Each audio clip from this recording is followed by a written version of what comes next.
The morning air clung heavy, damp, like something waiting to break.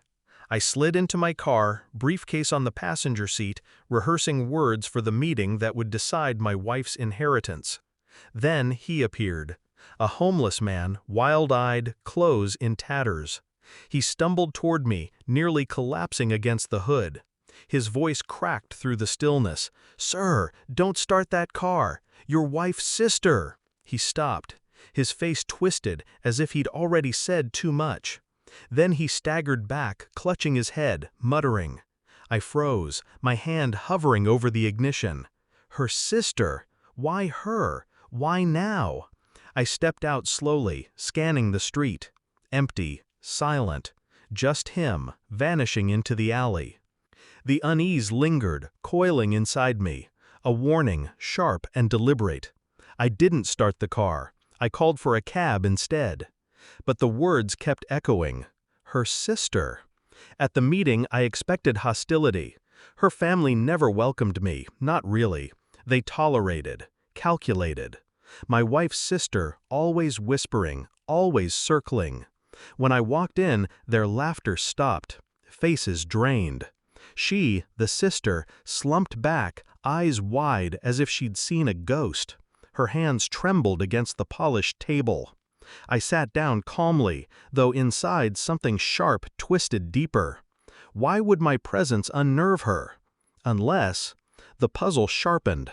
The homeless man's words, her sudden fear, my wife's evasive glances these last few weeks, the late-night calls she silenced when I entered the room. I said nothing. I simply watched.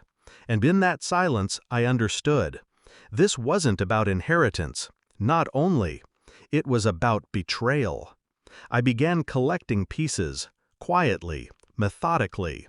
Her phone, left unlocked one careless morning.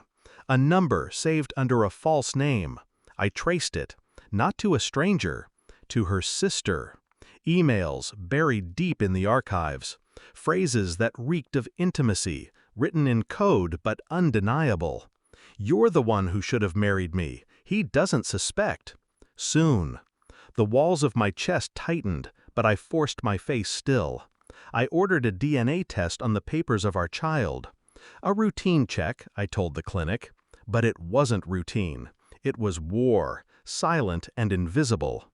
At dinner I played the role, smiling, asking about her day, watching her eyes flicker every time her phone buzzed, watching how quickly she excused herself. I let her believe I was blind, but beneath the calm surface I was dissecting her every move.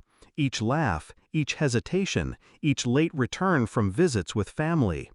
Every step took me closer to the truth, and every step hollowed me further. The report arrived, white envelope, sealed, simple, final. I didn't open it immediately. I let it sit, heavy on the table. A quiet verdict waiting to be read. When I finally unfolded the pages, I felt the world split in two. The child was not mine. I didn't shout. I didn't break.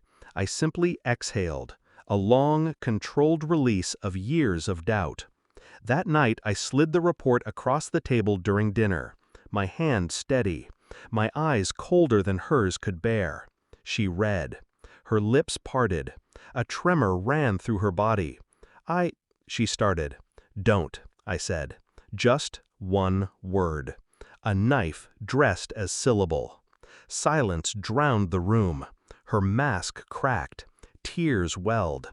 But I didn't move, didn't comfort, didn't rage. She knew that I knew, and that was enough. I didn't confront her alone. I waited for the next family gathering, a celebration. Her father presiding, her sister by her side. Laughter spilling like false wine. And then, quietly, deliberately, I placed the report in front of her father. No words, just the truth, printed and undeniable. The laughter died. Chairs scraped. Eyes darted. Her sister turned pale, her composure shattering, as though the wall she built had been ripped apart brick by brick. My wife broke first, sobbing, clinging to explanations that no one wanted to hear. Her father's face curdled into fury, shame, disbelief. I stood there, still, a shadow cutting through their ruin. She begged me with her eyes, desperate for me to intervene, to soften the blow. I gave her nothing, just silence. And then I left. The night air felt cleaner than it had in months, sharp, cutting, alive. Behind me, the house sank into chaos. Voices clashing, accusations flying, the weight of their secrets finally crushing them. I didn't look back. They thought they destroyed me, that I'd break, that I'd crawl. But I had taken everything from them in silence. Their lies exposed, their reputations shattered, their power gone. I walked into the darkness with nothing in my hands, but everything in my control. And as the echo of their ruin faded, one truth rang colder than the rest. I never needed revenge. I only needed the truth. And now they'll live with it forever.